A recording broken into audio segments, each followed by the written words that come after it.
عليكم ورحمة الله وبركاته. ازيكم يا حبايبي؟ عاملين ايه؟ ان شاء الله تكونوا بخير.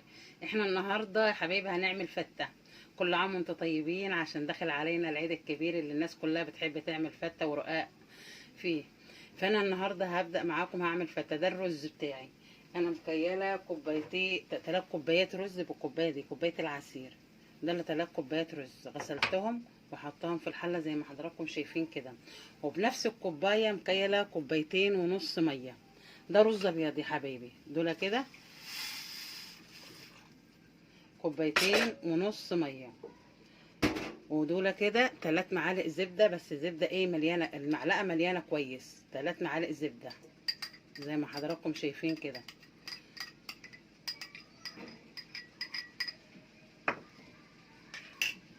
معلقه ملح صغيره. وادوق الملح بعد ما يعني ما دوب الملح كده والزبده بتسيح كده في الرز. بدوق الميه بتاعت الرز كده. لو حسيت ان هي مش ناقصه ملح ازود، مش ناقصه ملح وملحها مظبوط خلاص تمام كده. ده معانا الرز اهو. ده الرز الابيض بنعمله ابيض كده. بنحط الرز والزبده والملح مع بعض زي ما حضراتكم شايفين كده، بالمكيال اللي انا قلت لكم عليه كده. الرز هوريه لكم بعد ما هيستوي معانا. بصي يا حبايبي، انا كده الرز بتاعي اهوت لسه حاطه، يعني لسه مستواش. يعني هو كده في حبه، يعني شرب الميه بتاعته بس في حبه بسيطه. اول ما يبدا يكون في حبه بسيطه كده انقله على عين صغيره خالص واوطي النار على الاخر لحد ما يستوي معايا. وهوريكم بعد كده يا حبايبي. انا عملت معلقتين تومه على الكبه زي ما بنعمل كده، معمول على الكبه، يعني ضربهم على الكبه بالمعلقه دي، بالمعلقه الكبيره، معلقتين تومه. وابدا ايه وحط عليهم 3 معالق زبده بنفس المعلقه. ابدا احمرهم كده، ما اخليهاش التومه تحمر معايا خالص، اخليها تبقى شكل الذهبي كده، داخله على الشكل الذهبي، مش تتحمر خالص لدرجه ان هي ايه تبقى مرره، لا. لان لو اتحمرت اكتر من كده هتبقى مرره. اخليها شكل الذهبي كده. وابدا انزل بالصلصه بتاعتي. انا هحط صلصه، يعني مش صلصه، انا بعمل الطماطم عندي صلصه، يعني انا بعصجها وبعملها صلصه، فانا عشان كده بقول عليها صلصه مش الصلصه الجاهزه. لا، انا عامله كيلو معصجاه كده، كله طماطم معصجاه كده، واجي احطها عليها على طول. وهوريكم احنا هنحط ايه تاني، تابعوا معايا. تصل للشكل ده، الشكل الذهبي ده، مش اكتر من كده. ابدا دي معلقه خل، معلقه كبيره خل، انزل بيها كده. وده كيلو الطماطم اللي انا عصقته، عشان هي ايه كانت مجمده.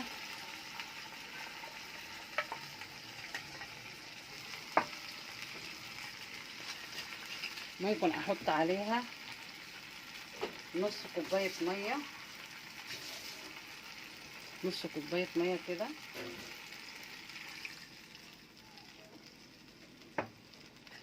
كده حطيت الخل بتاعي للطماطم بتاعتي، هتبقى بس تاخد غلوتين كده 3 وخلاص. واحط دول معلقتين سكر صغيرين، معلقه الصغيره دول معلقتين سكر اهو.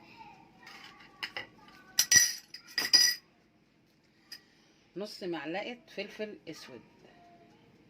ده كله كده مع الطماطم اللي هي الصلصه اللي احنا بنعملها. احط معايا مكعبين ماجي. احط معايا مكعبين ماجي كده. وما احطش ملح يا حبايبي، علشان لما ادوق الاول ادوق، لو حسيت ان هي محتاجه للملح، اصل الماجي ده حادق، لو حسيت ان هي محتاجه للملح ازود حبه ملح، مش محتاجه خلاص، لان انا ممكن ما احتاجش ملح وممكن احتاج. هوريكم برضو سمك الصلصه بيبقى ازاي. تعالى يا حبايبي، ابدا اقلبه كده. اول ما الاقيه الشرب الميه بتاعته اقلبه كده تقليبه، علشان ايه يستوي كله زي بعضه، ما يبقاش جنب مستوي وجنب لا، زي ما حضراتكم شايفين كده. كده يا حبايبي الرز بتاعي خلص زي ما حضراتكم شايفين كده اهو، لا معجن ولا حاجه، كله رزايه برزتها زي ما حضراتكم شايفين كده. ده الرز الابيض. ناس كتير حتى بتحب تاكل الرز الابيض، ما بتحبش تحمر والكلام ده، شعريه ولا الكلام ده. لو عايزين تاكلوا برضه رز الابيض كده، ده رز ابيض تعملوه بنفس الطريقه دي. ده كده خلص معانا الرز. ودي الصلصه بتاعتي زي ما حضراتكم شايفين كده، السمك بتاعها اهو، لا تقيله ولا خفيفه اهي. انا زودت نص معلقه ملح عشان حسيت ان المكعبين الماجي ما حيقوهاش، فانا زودت كده نص معلقه ملح. شايفين السمك بتاعها اهو كده. هنقص، هاخد منها نصها احطه في الشوربه اللي انا هحط فيها العيش بتاعي المحمص، هوريكم برضو، تابعوا معايا كده. خلص انا خدت نص الصلصه بتاعتي، قسمتها نصين اللي انا عملتها، الصلصه اللي انا عملتها للفته خدت نصها حطيته في طبق اهو زي ما حضراتكم شايفين. ده هحط منه على وش الرز، على وش الفته كده من فوق. ودي النص التاني حطيت عليه كوبايه ونص شوربه بكوبايه العصير، وحطيت نص معلقه ملح او اقل من نص، المهم اظبط الملح بتاعها، وغليتهم مع بعض زي ما حضراتكم شايفين كده. وكسرت العيش بتاعي، دول رغيفين عيش اللي هو الرغيفه بجنيه ونص المحمص، دول رغيفين عيش.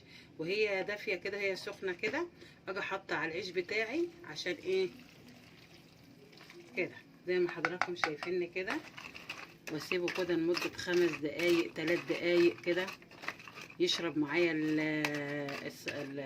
الشوربه بتاعته كده زي ما حضراتكم شايفين. يعني انا ممكن اعمل كميه اكتر من كده باللي انا عملته ده، بالصلصه اللي انا الشوربه اللي انا عملتها. هحط كده وابدا كده حبايبي، خليكم معايا اعمل الطبق بتاعي بقى زي ما حضراتكم شايفين كده. تابعوا معايا وشوفوني هعمل ازاي.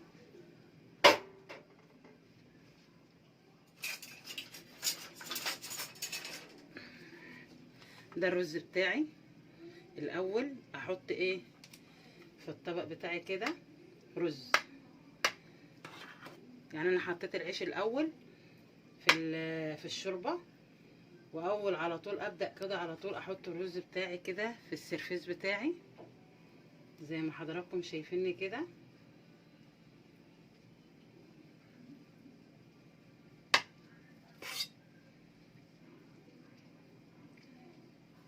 وابدا احط العيش بتاعي كده كده. العيش بتاعي اتطرى زي ما حضراتكم شايفين كده، مفيش دقيقتين 3 ببص الاقيها اتطرى زي ما حضراتكم شايفين كده. طعمها خطير، مهما هحكي لكم على طعمها مش هوصف لكم حلاوتها قد ايه. هي دي الفته. وزي ما انتوا شفتوا كده انا حطيت قد ايه خل، وحطيت قد ايه سكر، وحطيت قد ايه ملح كده. دول رغيفين عيش محمصين، ونجيبهم من الفرن ونعمل الطبق بتاعنا كده زي ما حضراتكم شايفين. دي كده شوربة على صلصة حطها مع بعض عشان يدي طعم للعيش. زي ما حطيت العيش بتاعي فوق الرز كده اللي انا حطيته الاول زي ما حضراتكم شايفين كده، وابدا احط الرز التاني باقي الرز بتاعي زي ما حضراتكم شايفين كده.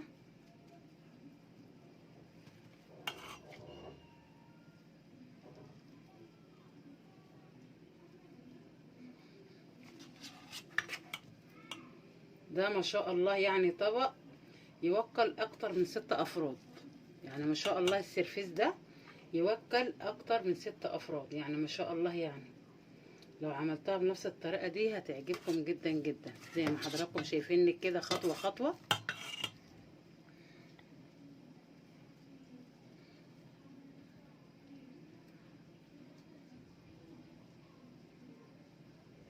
افرد الرز بتاعي كده على العيش كله.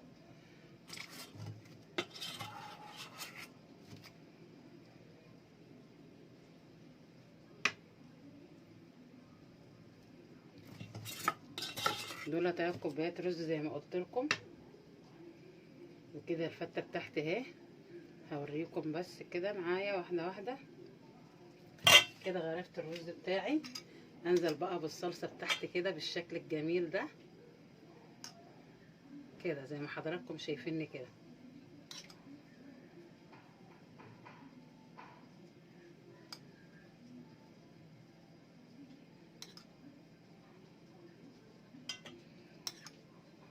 يعني انا عامله صلصه كتيره كمان، يعني انا عامله كيلو، يعني ممكن تعملي كيلو الا ربع صلصه طماطم، يعني تعملي كيلو الا ربع طماطم هيكفي معاكي الكميه اللي انا عاملاها دي. انا كنت عامله كيلو عشان برضو بخاف لحسن تأثر معايا، فبحب الحاجه تفيض بدل ما اعوز. كده زي ما حضراتكم شايفيني كده.